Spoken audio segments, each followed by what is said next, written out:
नामदून सल्ली अला रसूल करीम। अच्छा जी, हमारा मौजू है थ्योरी मार्शल आर्ट के बारे में बात करेंगे।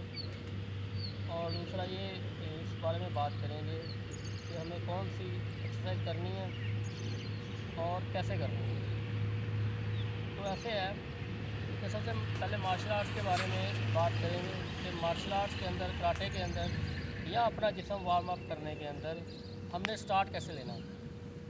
तो अक्सर इसके बारे में जो वीडियो भी मौजूद हैं, मगर सही मालूमात नहीं दी जाती। अपना चैनल चलाने के लिए जो वो मालूमात या वो फराहम की जाती हैं और उतनी ही मालूमात दी जाती हैं कि हमें फ़ायदा हो, हमारा चैनल चले, जबकि हकीकत बताई नहीं जाती। हकीकत ये है कि सबसे पहले जिस तरह गाड़ी को गर्म करने के लिए आपको जो है वो उसका सलब मारने की ज़रूरत है। आप सलब मारेंगे, गाड़ी गर्म होगी। जब गाड़ी गर्म होगी अब गाड़ी सही चलेगी, अब उसका इंजन भी ठीक काम करेगा, उसकी बाकी चीज़ें भी सही काम करेंगी। इसी तरह इंसान की बॉडी है। अगर हम अच्छी एक्सरसाइज और बेहतरीन एक्सरसाइज करना चाहते हैं तो हमें सबसे पहले अपने जिस्म को गर्म करना पड़ेगा।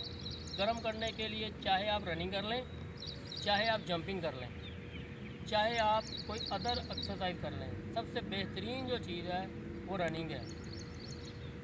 रनिंग जब आप करेंगे, आपने अपने जिस्म के मुताबिक, अपने स्टेमिना के मुताबिक रनिंग करनी है। अब रनिंग करनी कैसे है?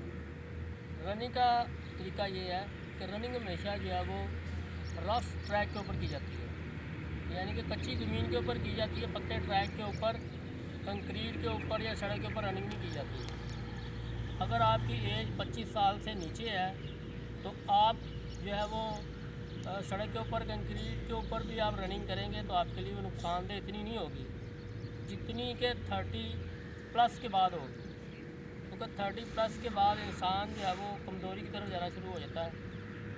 और फिर जब पक्के ट्रैक के ऊपर रनिंग की जाती है तो उसके जॉइंट्स के अंदर पेन शुरू हो जाती है। तो इसके लिए बेहतरीन ये है कि आप रफ़ ट्रैक के ऊपर रनिंग करें, कच्चा ट्रैक हो उसके ऊपर रनिंग करें, या खड़े खड़े कच्ची ज़मीन के ऊपर आप जूता उतार कर फिर जंपिंग करें।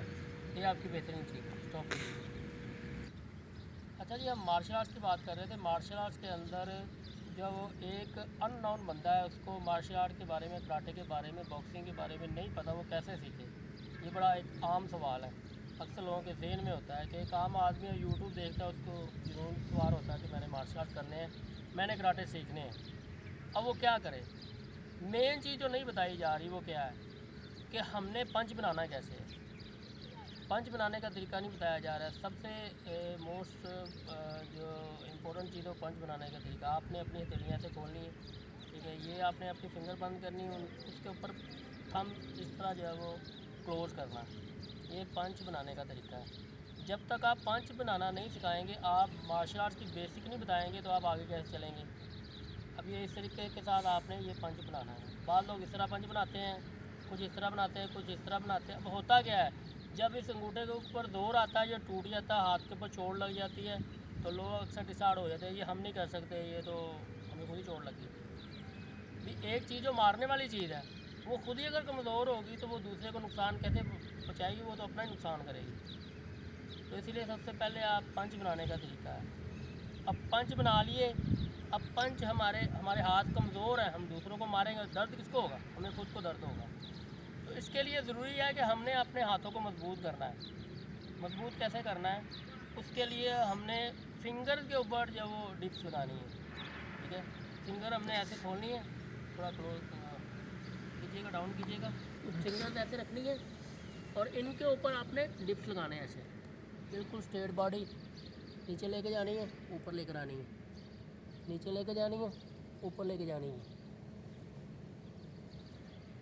अच्छा, ये आपने अपनी जो है वो आपने अपनी कैपेसिटी के हिसाब से डिप्स लगानी है। जितनी आपके अंदर कैपेबिलिटी है उस हिसाब से आपने लगानी है। आप 10 से स्टार्ट कर लें, 5 से स्टार्ट कर लें, 2 से स्टार्ट कर लें, 1 से स्टार्ट कर लें। ये डिप्स आपने लगा ली फिंगर के ऊपर। रोज़ाना आपने जितनी भी डिप्स लगाई हैं उसके साथ आप एडिशन करनी है कि पंच के ऊपर डिप्स लगानी है। इसी तरह जिस तरह मैंने डिप्स आपको लगा के बताई, इसी तरह आपने जैसे पंच रखने हैं, डाउन कीजिएगा कैमरा, पंच रखने हैं और सेम इसी तरह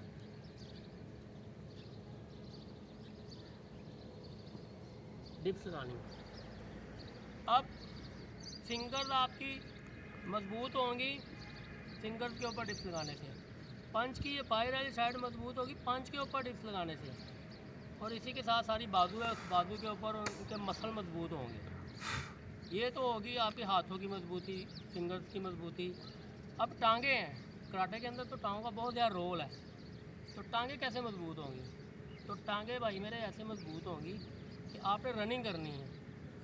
अभी अगर आपको मैं लंबी चौड़ी या वो चीज़ बताऊं, आधे घंटे का एक क्लिप बना दूं तो एक बड़ी लंबी चौड़ी थ्योरी है, बट ये ज़रूरी नहीं है।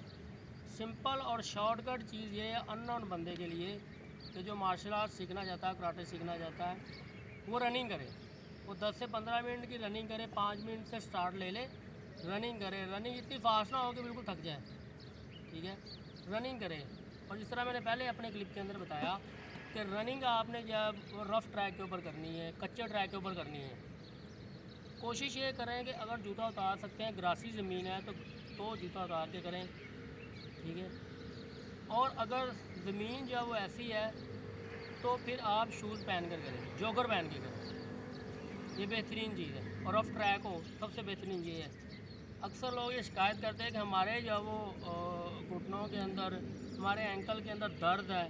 वो क्या होता है, अक्सर जो स्पोर्ट्समैन होते हैं, जो ज़्यादा काम करने वाले हैं, वो भाग दौड़ जब करते हैं तो ये हमारे जो जॉइंट्स हैं इनके अंदर जो खला पैदा हो जाता है, तो दर्द पेन शुरू हो जाता है, एक उम्र के बाद शुरू होता है। जल्दी जिस वक्त आप 35 साल तक हैं तो आपको ये चीज़ें महसूस नहीं होगी। जिस भी आप 40+ होंगे तो आपको ये सारी कमज़ोरियाँ जब वो आपको जब वो सामने आना शुरू हो जाएंगे, क्योंकि बंदा अधेड़ उम्र की तरफ चला जाता है। तो ये चीज़ थी, तो स्टॉप कीजिएगा।